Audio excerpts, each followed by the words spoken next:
Well, good day, folks, and welcome back to the Secret Solve. Gotta put my thinking cap on here.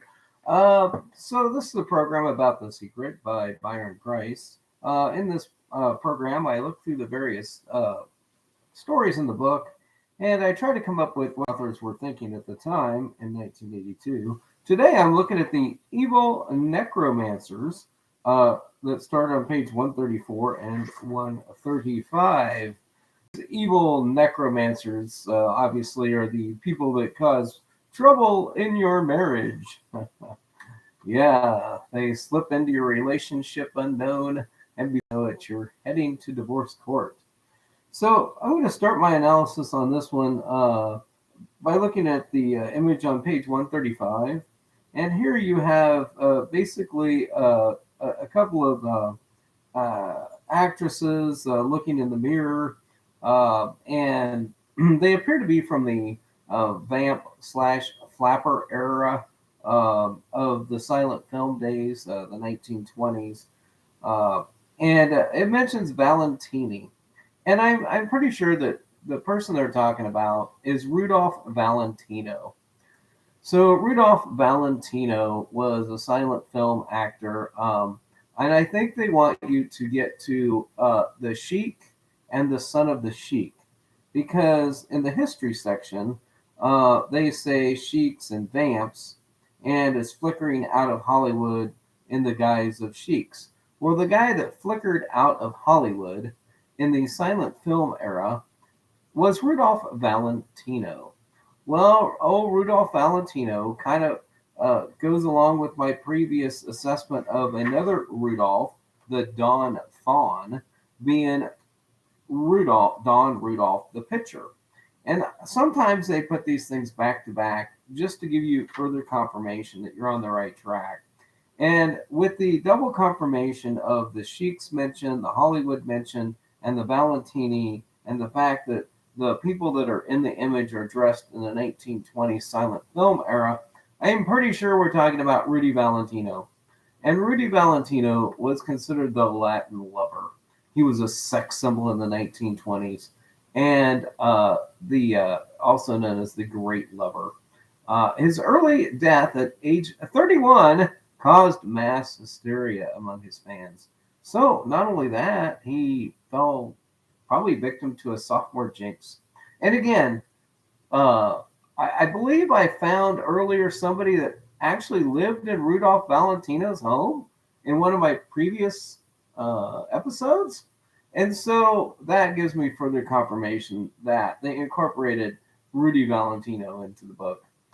He was processed at Ellis Island at age 18 on December 23rd, 1913. He supported himself with odd jobs such as bussing tables and gardening, and he once worked as a busboy at Murray's on 42nd Street, but he lost that job. But people really liked him. He then went to this place called Castles by the Sea, which was a restaurant, and he became a taxi dancer. And remember, here at the top of the story, it talks about how the things that are left, or the in the they're often found at house parties and in back seats of taxi cabs. Well, I think they're just trying to double confirm you that you're on the right trail here with Rudy Valentino. He eventually befriended a Chilean heiress, Bianca de Sales, and she was an unhappy married person. And whether or not he actually had an affair with this woman or not, he certainly would have been an evil necromancer to her husband. And so, anyway, he got involved in sordid details, and she ended up shooting her husband, or this Bianca ended up shooting her ex-husband during a custody battle, and he thought he'd be called in on this to testify, and so he skipped town. So that's again more of the kind of things that the secret writers like. So he became an actor. He stayed in the Greenwich Village for a while, but he eventually settled in Bayside, Queens. And so Paul Ivano then helped him in his get his career going. He traveled to Palm Springs, California, and did the movie Stolen Moments. He did the Four Horsemen of the Apocalypse as well, and then the Sheik. And I think the Sheik is probably one of them. He also starred alongside Gloria Swanson in Beyond the Rocks, and so there's another film, Beyond the Rocks, and then Blood and Sand. He played a bullfighter, and then he also played in another one called. Oh, that film wasn't even recovered until 2005, so nobody even really knew about that one in '82. So we're not going to mention it. So then he did a dance tour. Worked for United Artists with Charlie Chaplin, Douglas Fairbanks. Uh, the Latin lover, Rudy Valentino, is, I'm pretty sure, who they're talking about.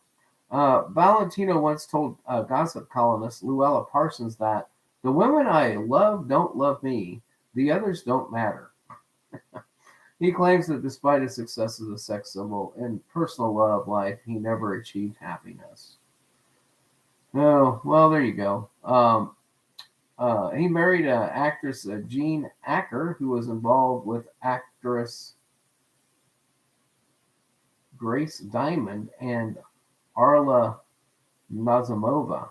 Acker became involved with Valentino's in part to remove herself from the lesbian love triangle. Love triangles. Wow, there's another love triangle that ended up in a bad situation out in California with yeah, with anyway. Okay, I'm going off track. So then he also got involved with Natasha Rambova, an American silent film and set designer, art director. And so he had a few of these relationships out in Hollywood.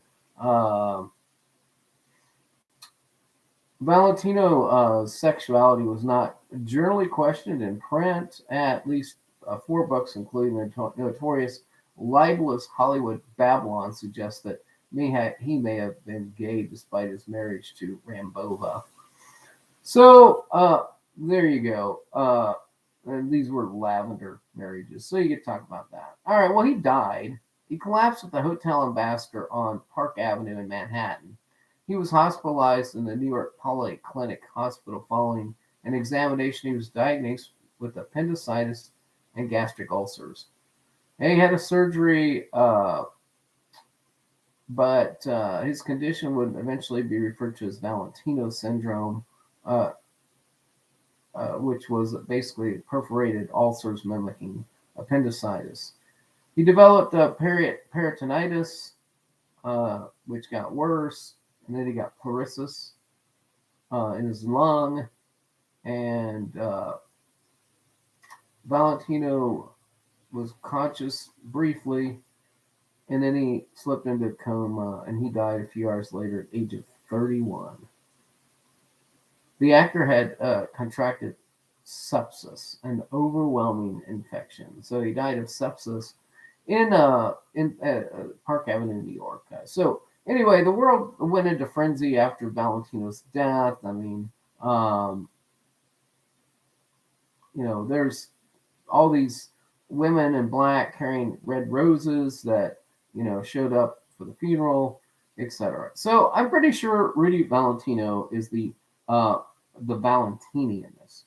Now I've had a little bit more trouble identifying the vampirella in this, and if you look up the vamp before the flapper, the naughty vamp scandalized New York, and in this particular article it mentions Clara Bow. Was an actress. She was born in Brooklyn in 1905. She's a archetype of the 1920s. So there's Theta Bara, which is also another one of these, and it could just refer to the Ziegfeld Folly Girls as all being the vamps. I don't know. Well, I'm going to start here. So this Theta Bara was in a portrait with a basically a skeleton, and her publicist claimed it was her lover, and that not even the grave could separate them, which was a funny one. In the 1910s, women were on the verge of, well, anyway, I'm going to talk about the Triangle Factory fire one of these days in New York. So stay tuned. This is right up the alley, what you might be interested in. Um, Theda Vera had this jet black hair, and she had a steely eyed look, and she had this bad girl uh, kind of persona. She made films in Fort Lee, New Jersey. Um, so it was here that she acquired her famous nickname based upon her role as a homewrecker in a film inspired by Rudyard Kipling's The Vampire. During this period, Barra lived in Manhattan's Gramercy Park with her family at 132 East 19th Street. And so this is why I think perhaps we're talking about Theda Barra as being one of these vamps or vampires. And it's, again, the silent film era. And if you look at Theda Vera's picture on Wikipedia, and you look at the picture of the evil necromancer in the mirror, you could get Theda Vera out of this. So good old Theda Vera was born Theodosia Burr Goodman on July 29th, 1885, in Avondale section of Cincinnati, Ohio. We've been to Cincinnati before. You know, Procter and Gamble, some big food companies there. So we might be on the right track. Then again, we might not. Her father was Bernard Goodman, a prosperous Jewish tailor from Poland. Well, we always like it when we can find somebody Jewish and from either Poland or the former Soviet Union. So that works out pretty good for us. She attended the Walnut Hills High School. She graduated in 1903. She went to the University of Cincinnati for 2 years, and then she moved to New York, and she made her Broadway debut in The Devil. I can't make this stuff up. She made her Broadway debut in The Devil. Okay, so then she went out and made these movies in Fort Lee. She filmed the epic Cleopatra, which was no, but there are no actual prints of Cleopatra known to exist. But there are a number of photographs of Barra as the Queen of the Nile have survived. So the actual film apparently does no longer exist. So she's silent film star, Madam Mystery, and Barr was known for wearing very revealing costumes in her films. Such outfits were banned from Hollywood films after the production code, aka the Hays Code, started in 1930. Uh, so you have that about her. Barra married British-born American film director Charles Brabham in 1921. They honeymooned in the Pines Hotel in Canada. Oh, Canada, we like that. Uh, uh, they apparently were at the Bay of Fundy, overlooking something. I like this. In 1936, she appeared on Lux Radio Theater, because I think Lux and the Lux name and the Lux family will come up a little bit later in the book. And she did a version of The Thin Man and appeared in a couple of others. Okay, so in 1955, after a lengthy stay in California Lutheran Hospital in Los Angeles, Barra died of stomach cancer. She was survived by her husband, etc. Barra is often called or cited as the first sex symbol of the film era. So Rudy Valentino, the Latin lover, and maybe perhaps Barra here as the female first sex symbol, and the evil necromancers, because one of them obviously was mentioned as the Sheik, and the other one gets mentioned as being the vampire. And so I think that's our two. I think that's our lovely couple. She was in 1915, the film The Devil's Daughter, if that helps. 1915, Sin. She played Carmen in Carmen. Some of these are lost films, but they no longer exist. There's only 20 seconds exist of Cleopatra. Um, so she was in the film The Light, which is also another lost film. The Lure of Ambition. There's 82 seconds of this film left. And The Madam Mystery in 1926. That's a film that still does exist. And so I think we were talking about the flapper era of this, um, and I think we're talking about these two people. All right. The other side note you can go down is to look at Bram Stoker, Dracula. Again, this is mainly a story, Dracula. It mentions in the book Nosferatu. This is actually called out by name and mentioned. So I looked up what that actually was, and it's a symphony of horror. Is a silent German expression horror film directed by F.W. Marneau. Um, and it stars Max Schreck and as Count Ulrich, a vampire who preys on his wife of his real estate agent and brings the plague to their town. So, since it was mentioned, I thought I would point out that this is a Nosferatu, is this movie about infidelity, basically, and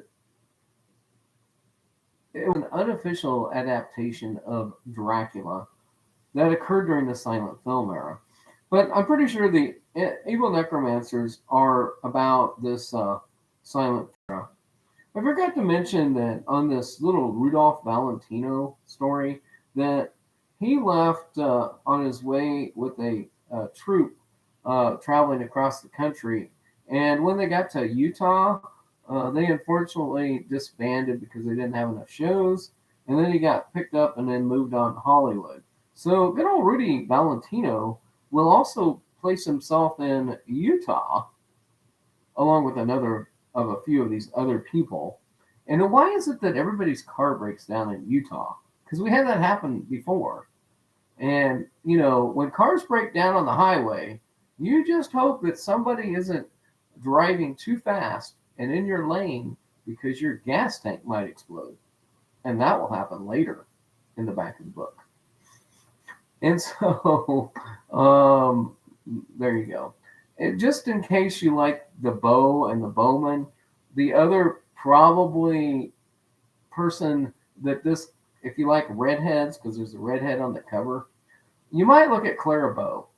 And Clara Bow is also another vamp. She's from the same the same silent film era. And down to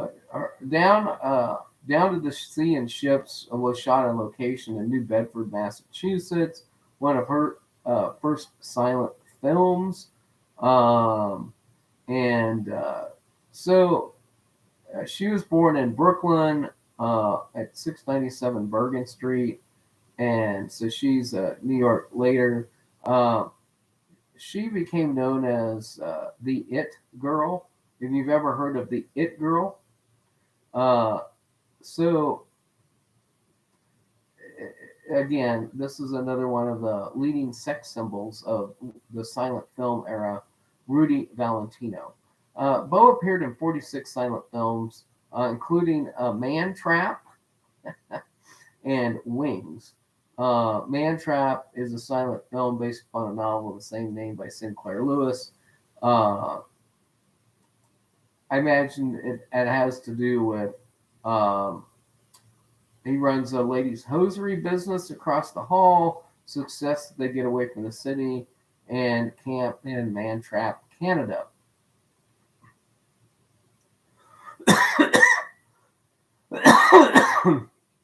So I guess This appears to be one of these cheating lover stories. So, probably could be. She died in Culver City, California, but she had long left the Hollywood scene. Bay Ridge High postcard in 1920. There's a building here that looks a lot like the building that they think is the Milwaukee building, because buildings that look like that image are all over the place. So anyway, Clairbow might be your other silent film sex symbol, quasi referenced here for us. So that about covers the evil necromancers. Uh, when I come back, we will talk about the Tupper werewolves and Mr. Tupper, who invented Tupperware, and the missing lid. All right, folks, thanks for joining in. I will be back shortly and talk about the Tupper werewolves.